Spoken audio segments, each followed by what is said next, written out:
باب ہشتم تعلیمات نبوی صلی اللہ علیہ وسلم فصل اول خلق محمدی صلی اللہ علیہ وسلم جو واقعات لکھے جا چکے ہیں ان سے مختصر طور پر ان مشکلات کا اندازہ بخوبی ہوتا ہے جن کا سامنا نبی صلی اللہ علیہ وسلم کو اپنی نبوت کے اظہار، اپنی تعلیم کی اشاعت اور اس تعلیم کے قبول کرنے والوں کی حفاظت میں کرنا پڑا۔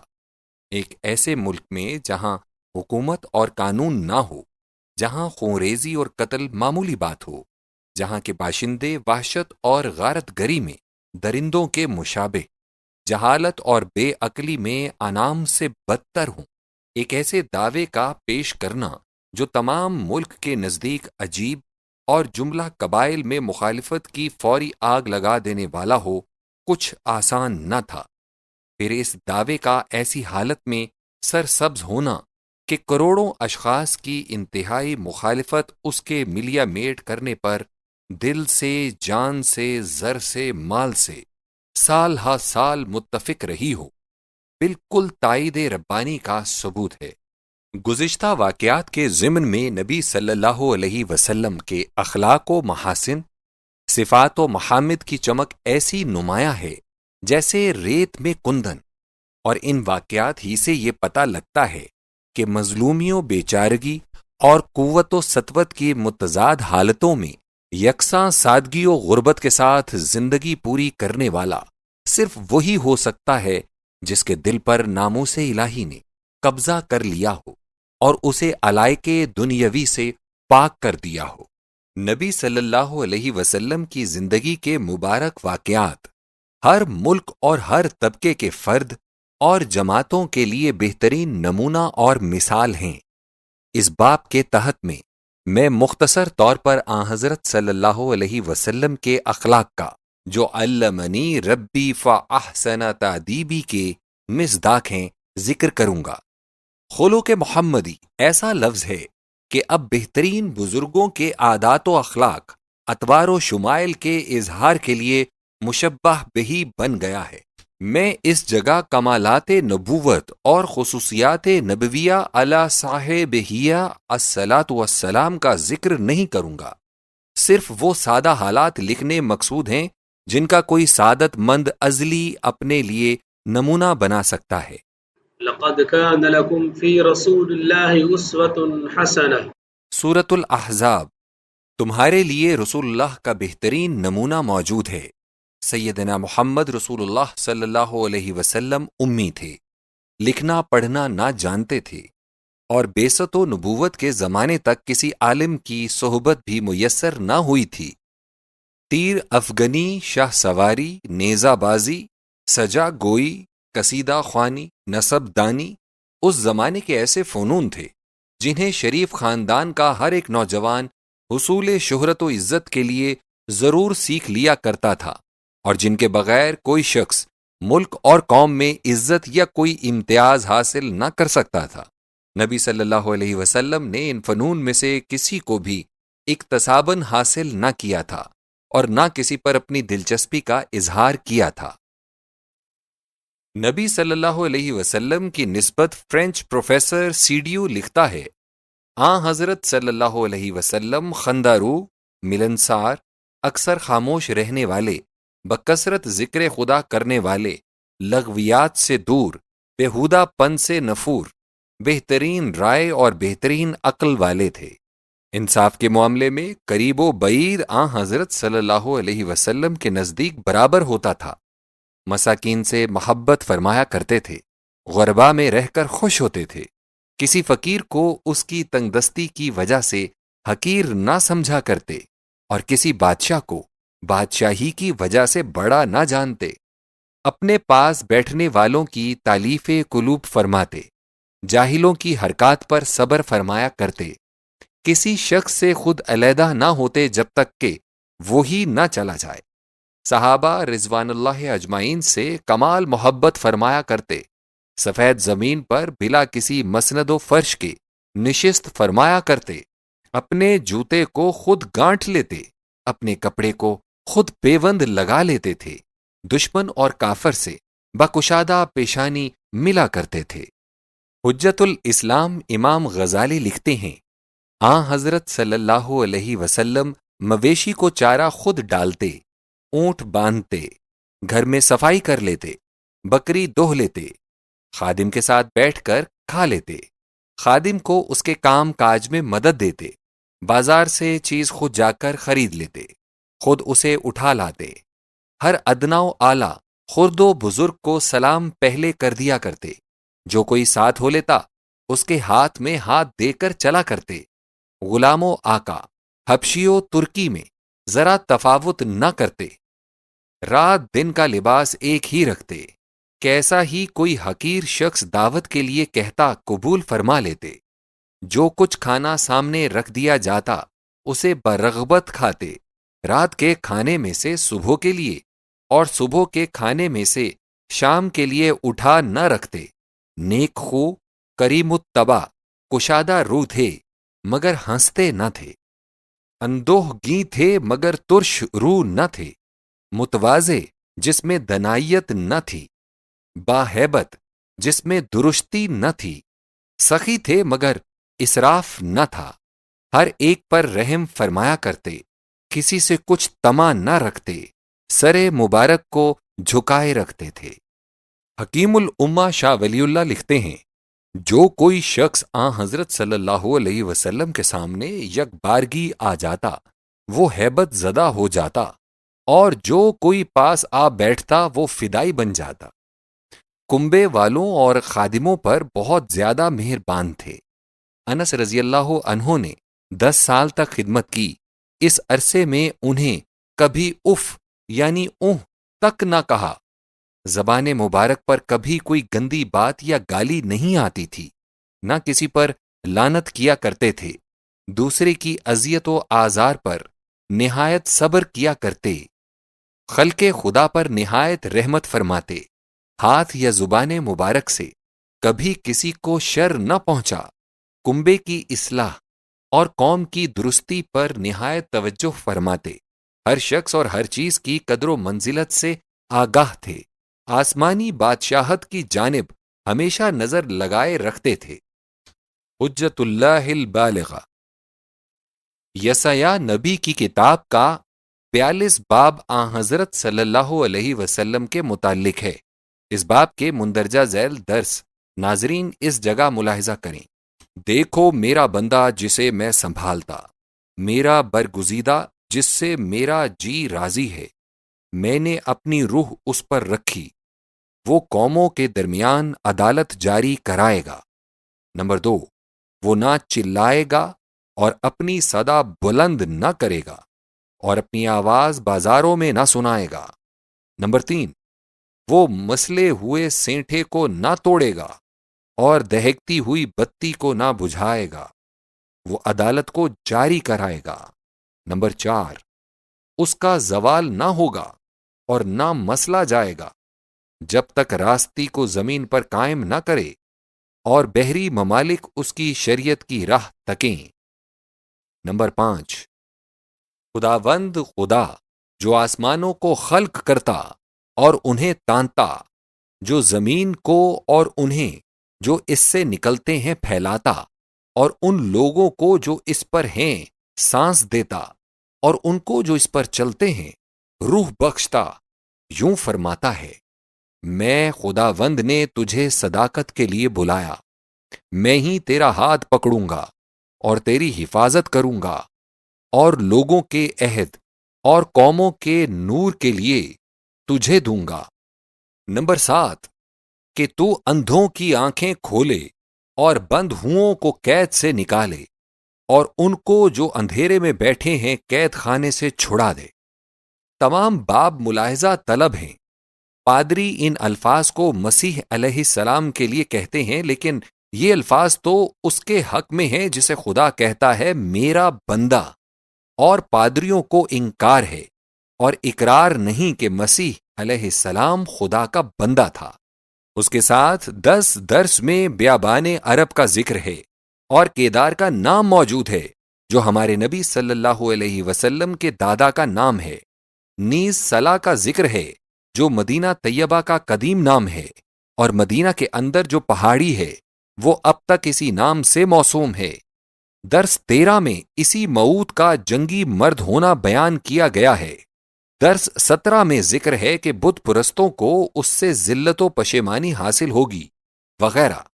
یہ جملہ علامات ایسی ہیں جو مسیح پر صادق نہیں اور حضرت محمد صلی اللہ علیہ وسلم کے لیے خصوصیت رکھتی ہیں۔ کعب احبار رضی اللہ عنہ یہودی النسل و ماہر کتاب مقدس صحابی رسول اس مقام کو خاص حضرت صلی اللہ علیہ وسلم کے لیے ہی بتایا کرتے تھے۔ صحیح بخاری میں ہے، حضرت صلی اللہ علیہ وسلم مطیع کو بشارت پہنچاتے، عاصی کو ڈر سناتے، بے خبروں کو پناہ دیتے۔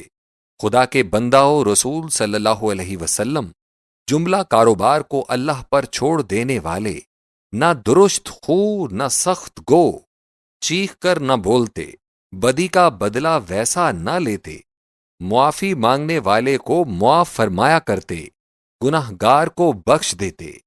ان کا کام کجی ہائے مذاہب کو درست کر دینا ہے۔ ان کی تعلیم اندھوں کو آنکھیں، بہروں کو کان دیتی، غافل دلوں کے پردے اٹھا دیتی ہے۔ حضرت صلی اللہ علیہ وسلم ہر ایک خوبی سے آراستہ، جملہ اخلاق فاضلہ سے متصف، سکینہ ان کا لباس، نکوئی ان کا شعار، تقوی ان کا ضمیر، حکمت ان کا کلام، عدل ان کی سیرت ہے۔ ان کی شریعت سراپا راستی، ان کی ملت اسلام، ہدایت ان کی رہنما ہے۔ وہ ضلالت کو اٹھا دینے والے، گمناموں کو رفت بخشنے والے، مجہولوں کو نامور کر دینے والے، قلت کو کثرت اور تنگ دستی کو غنا سے بدل دینے والے ہیں۔ سکوت اور کلام۔ نبی کریم صلی اللہ علیہ وسلم اکثر خاموش رہا کرتے تھے، بلا ضرورت کبھی گفتگو نہ فرمایا کرتے۔ حضرت صلی اللہ علیہ وسلم نہایت شیریں کلام اور کمال فصیح تھے۔ کلام میں آورد ذرا نہ تھی۔ گفتگو ایسی دل آویز ہوتی تھی کہ سننے والے کے دل و روح پر قبضہ کر لیتی تھی۔ حضرت صلی اللہ علیہ وسلم کا یہ وصف ایسا مسلمہ تھا کہ مخالف بھی اس کی شہادت دیتے تھے، اور جاہل دشمن اسی کا نام سحر و جادو رکھا کرتے۔ سلسلہ سخن ایسا مرتب ہوتا تھا جس میں لفظاً و معنن کوئی خلل نہ ہوتا۔ الفاظ ایسی ترتیب سے ادا فرمایا کرتے کہ اگر سننے والا چاہے تو الفاظ کا شمار کر سکتا تھا۔ ہنسنا رونا۔ نبی صلی اللہ علیہ وسلم کبھی کھلکھلا کر ہنسنا پسند نہ کرتے تھے اور نہ خود ہنستے تھے۔ تبسم ہی آپ کا ہنسنا تھا۔ نماز تہجد میں بسا اوقات حضرت صلی اللہ علیہ وسلم رو پڑا کرتے، کبھی کسی مخلص کے مرنے پر آپ دیدہ ہو جاتے۔ حضرت صلی اللہ علیہ وسلم کے فرزند ابراہیم سلام اللہ علیہ دودھ پیتے میں گزر گئے تھے۔ جب انہیں قبر میں رکھا گیا تو حضور صلی اللہ علیہ وسلم کی آنکھوں میں آنسو بھر آئے۔ فرمایا، تدمع العين ويحزن القلب ولا نقول إلا ما يرضى ربنا وإنا عليك يا إبراهيم لمحزونون۔ ترجمہ: آنکھوں میں نم ہے، دل میں غم ہے، پھر بھی ہم وہی بات کہتے ہیں جو ہمارے پروردگار کو پسندیدہ ہے۔ ابراہیم، ہم کو تیری وجہ سے رنج ہوا۔ ایک دفعہ اپنی نواسی سانس توڑتی دختر زینب کو گود میں اٹھایا۔ اس وقت حضور صلی اللہ علیہ وسلم کی آنکھوں میں پانی بھر آیا۔ سعد رضی اللہ عنہ نے عرض کیا، یا رسول اللہ صلی اللہ علیہ وسلم، یہ کیا؟ فرمایا، یہ رحم دلی ہے جو خدا اپنے بندوں کے دلوں میں بھر دیتا ہے، اور اللہ بھی اپنے انہی بندوں پر رحم کرے گا جو رحم دل ہیں۔ ایک دفعہ ابن مسعود رضی اللہ عنہ حضرت صلی اللہ علیہ وسلم کو قرآن مجید سنا رہے تھے جب وہ اس آیت پر پہنچے، فكيف إذا جئنا من كل أمة بشهيد وجئنا بك على هؤلاء شهيدا۔ سورۃ النساء۔ تب کیسی ہوگی جب ہر ایک امت پر خدا ایک ایک گواہ کھڑا کرے گا اور آپ کو ہم سب امتوں پر شہادت کے لیے کھڑا کریں گے۔ فرمایا بس ٹھہرو۔ ابن مسعود رضی اللہ عنہ نے آنکھ اٹھا کر دیکھا تو نبی صلی اللہ علیہ وسلم کی آنکھوں سے پانی جاری تھا۔ غذا کے متعلق ہدایت: رات کو بھوکا سونے سے منع فرماتے اور ایسا کرنے کو بڑھاپے کا سبب فرماتے۔ کھانا کھاتے ہی سو جانے سے منع فرمایا کرتے۔ تقلیل غذا کی رغبت دلایا کرتے۔ فرمایا کرتے کہ معدے کا 1/3 حصہ کھانے، 1/3 پانی کے لیے، 1/3 حصہ خود معدے کے لیے چھوڑ دینا چاہیے۔ پھلوں ترکاریوں کا استعمال ان کی مصلح چیزوں کے ساتھ فرمایا کرتے۔ مرض اور مریض متعدد امراض سے بچاؤ رکھتے اور تندرستوں کو اس سے محتاط رہنے کا حکم دیا کرتے۔ بیمار کو طبیب حاذق سے علاج کرانے کا حکم فرماتے اور پرہیز کرنے کا حکم دیتے۔ نادان طبیب کو طبابت سے منع کیا کرتے اور اسے مریض کے نقصان کا ذمہ دار ٹھہراتے۔ حرام اشیاء کو بطور دوا استعمال کرنے سے منع فرماتے۔ ارشاد فرماتے اللہ نے حرام چیزوں میں تمہارے لیے شفا نہیں رکھی۔ عیادت بیماراں: صحابہ رضی اللہ عنہم میں کوئی بیمار ہو جاتا تو اس کی عیادت فرمایا کرتے۔ عیادت کے وقت مریض کے قریب بیٹھ جاتے، بیمار کو تسلی دیتے، لا بأس طہور یا کفارہ انشاءاللہ فرمایا کرتے۔ مریض کو پوچھ لیتے کہ کس چیز کو دل چاہتا ہے، اگر وہ شے اس کو مضر نہ ہوتی تو اس کا انتظام کر دیا کرتے۔ ایک یہودی لڑکا حضرت صلی اللہ علیہ وسلم کی خدمت کیا کرتا تھا، اس کی عیادت کو بھی تشریف لے گئے۔ علاج: حالت مرض میں دوا کا استعمال خود فرمایا اور لوگوں کو بھی علاج کرنے کا ارشاد فرماتے۔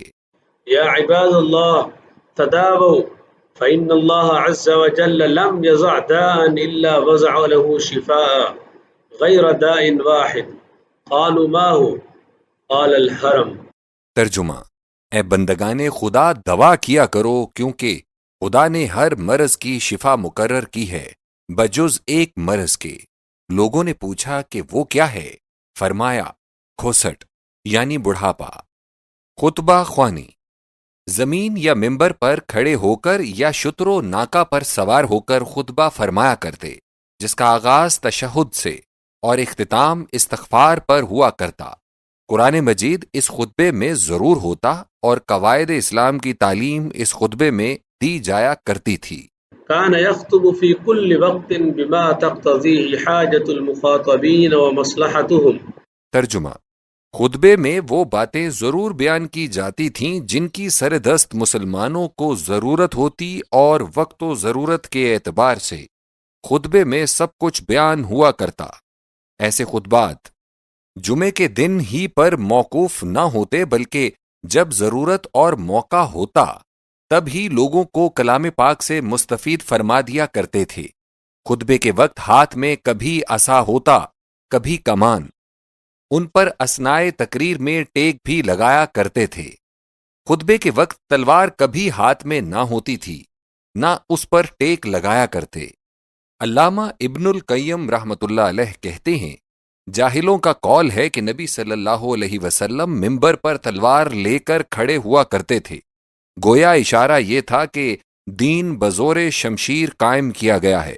علامہ موصوف فرماتے ہیں، جہال کا یہ قول غلط ہے۔ نمبر 1، تلوار پر خطبے میں ٹیک لگانا ثابت نہیں۔ نمبر 2، خطبہ خوانی کا آغاز مدینہ میں ہوا تھا اور مدینہ بذریعہ قرآن فتح ہوا تھا نہ کہ بذریعہ شمشیر۔ پھر علامہ موصوف یہ بھی بتاتے ہیں کہ دین تو وہی سے قائم ہوا ہے۔ صدقہ و ہدیہ: صدقہ کی کوئی چیز ہرگز استعمال نہ کرتے، البتہ ہدیہ قبول فرماتے۔ مخلصین صحابہ رضی اللہ عنہم نیز عیسائی اور یہودی جو چیزیں تحفتاً بھیجتے انہیں قبول فرما لیتے، ان کے لیے خود بھی تحفے ارسال فرماتے، مگر مشرکین کے ہدایا لینے سے انکار فرماتے۔ مکوکس متا شاہ مصر کے بھیجے ہوئے خچر پر حضور صلی اللہ علیہ وسلم نے سواری فرمائی اور جنگ حنین کے دن وہی خچر حضرت صلی اللہ علیہ وسلم کی سواری میں تھا۔ لیکن عامر بن مالک کے بھیجے ہوئے گھوڑے کو قبول کرنے سے انکار فرما دیا اور ارشاد فرمایا کہ ہم مشرک سے ہدیہ قبول نہیں کرتے۔ جو قیمتی تحائف آن حضرت صلی اللہ علیہ وسلم کے پاس آیا کرتے، اکثر اوقات انہیں آن حضرت صلی اللہ علیہ وسلم اپنے صحابہ رضی اللہ عنہم پر تقسیم فرما دیا کرتے۔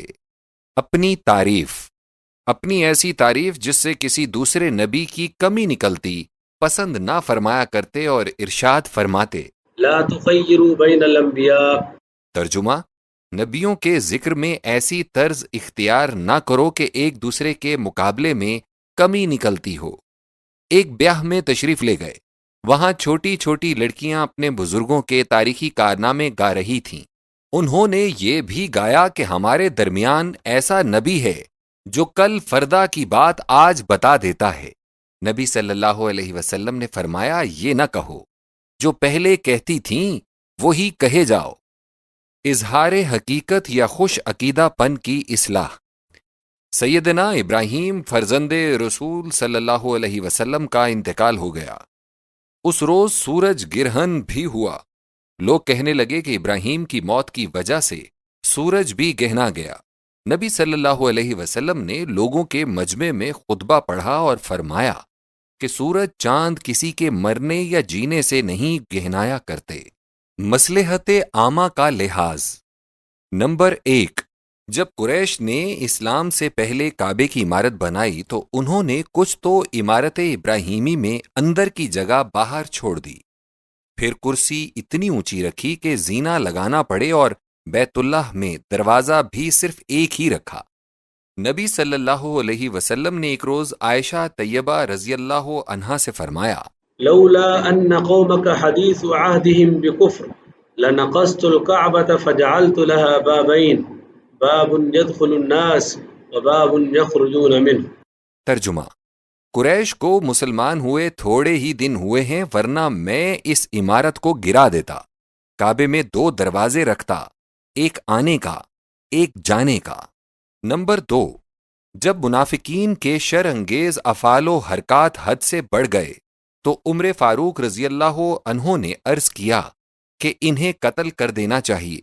نبی صلی اللہ علیہ وسلم نے فرمایا، نہیں، بے خبر لوگ کہیں گے کہ محمد صلی اللہ علیہ وسلم اپنے دوستوں کو قتل کرنے لگا۔ بشریت و رسالت۔ نبی صلی اللہ علیہ وسلم ان احکام کو جو شان رسالت سے ظاہر ہوتے، ان افعال و اقوال سے جو بطور بشریت ثابت ہوتے، ہمیشہ نمایاں طور پر علیحدہ علیحدہ دکھانے کی صحیح فرماتے۔ نمبر 1، ایک دفعہ فرمایا، میں بشر ہوں، میرے سامنے تنازعات پیش ہوتے ہیں، کوئی شخص دوسرے فریق سے اپنے مدعا کو بہتر طریق پر ادا کرنے والا ہوتا ہے جس سے گمان ہو جاتا ہے کہ وہ سچا ہے، اور میں اسی کے حق میں فیصلہ کر دیتا ہوں۔ پس اگر کسی شخص کو کسی مسلمان کے حصے میں سے اس فیصلے کے بموجب کچھ ملتا ہو تو وہ سمجھ لے کہ یہ ایک آگ کا ٹکڑا ہے، اب خواہ لے خواہ چھوڑ دے۔ نمبر 2، بریرہ لونڈی سے آن حضرت صلی اللہ علیہ وسلم نے مغیث اس کے شوہر کی سفارش کی جس سے بوجہ آزادی یعنی حریت علیحدہ ہو چکی تھی۔ بریرہ نے پوچھا، یا رسول اللہ صلی اللہ علیہ وسلم، کیا آپ حکم دے رہے ہیں؟ فرمایا، نہیں، میں سفارش کرتا ہوں۔ وہ بولی، مجھے مغیث کی حاجت نہیں۔ اہل مدینہ نر کھجور کا بور مادہ کھجور پر ڈالا کرتے تھے۔ آن حضرت صلی اللہ علیہ وسلم نے فرمایا، اس کی کیا ضرورت ہے؟ اہل مدینہ نے یہ عمل چھوڑ دیا، نتیجہ یہ ہوا کہ پھل درختوں پر کم لگا۔ لوگوں نے اس بارے میں آن حضرت صلی اللہ علیہ وسلم سے گزارش کی، فرمایا، دنیا کے کام تم مجھ سے بہتر جانتے ہو، جب میں کوئی کام دین کا بتایا کروں تو اس کی پیروی کیا کرو۔ بچوں پر شفقت۔ بچوں کے قریب سے گزر فرماتے تو ان کو خود السلام علیکم کہا کرتے، ان کے سر پر ہاتھ رکھتے اور انہیں گود میں اٹھا لیتے۔ بوڑھوں پر عنایت۔ فتح مکہ کے بعد ابو بکر صدیق رضی اللہ عنہ اپنے بوڑھے ضعیف فاقد البصر باپ کو آن حضرت صلی اللہ علیہ وسلم کی خدمت میں بیت اسلام کرانے کے لیے لائے۔ نبی صلی اللہ علیہ وسلم نے فرمایا، تم نے بوڑھے کو کیوں تکلیف دی؟ میں خود ان کے پاس چلا جاتا۔ ارباب فضل کی قدر و منزلت۔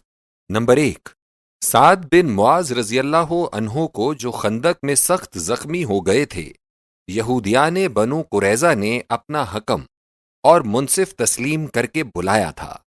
جب وہ مسجد پہنچے تو آپ نے اپنے صحابہ رضی اللہ عنہم سے جو قبیلہ اوس سے تھے فرمایا، قوموا الى سیدکم۔ ترجمہ، اپنے سردار کی پیشوائی کو جاؤ۔